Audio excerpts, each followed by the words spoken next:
God is a God of order, and many people will say, they will talk about order when it comes to God and the church, but there's an overemphasis of order, and we have to know the difference between order and control. The scriptures are very clear, and there is a certain, I forgot to write it down, but there's a particular scripture that talks about how people get saved from the world, but then they go into bondage. Like, we should not get saved from the world, and then we go into church, and then we are basically in bondage because of the control, the manipulation, intimidation and domination.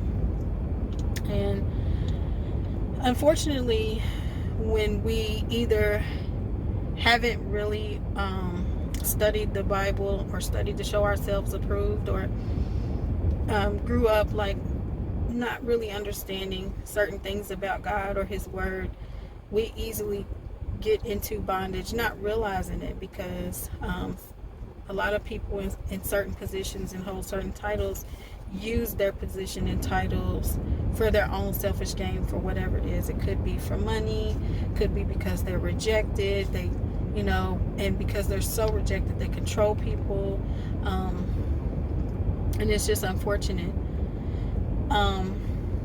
But as I was saying, God is a God of order, and there's a difference between order and control. And so, for example, in Ephesians, it talks about the head of the woman is her husband, and the head of the man is Christ, and the head of Christ is God. There's a lot of chatter about, and I bring that up because we know there's a lot of teachings about marriage. We know, most of us know, a lot of people know that the man is the head of the household, and the woman is not to lead the man or her husband. And there's a lot of chatter about women pastors, and a lot of the traditions of men have caused us to go into error.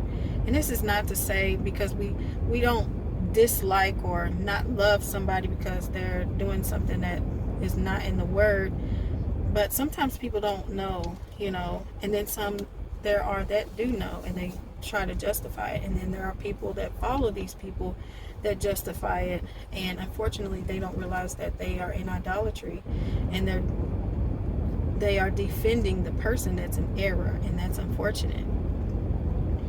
So I mention that because if God, if it's out of order for a woman to lead her husband,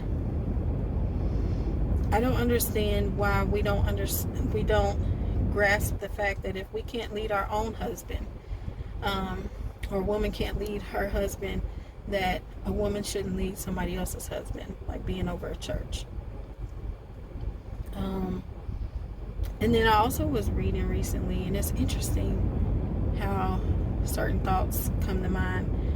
And you know how it says, shepherds feed my sheep, and I wondered if there's a such thing as a woman shepherd.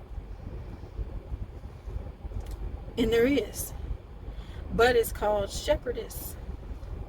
You don't see shepherdess feed my sheep. And in 2 Timothy, or is it 1 Timothy,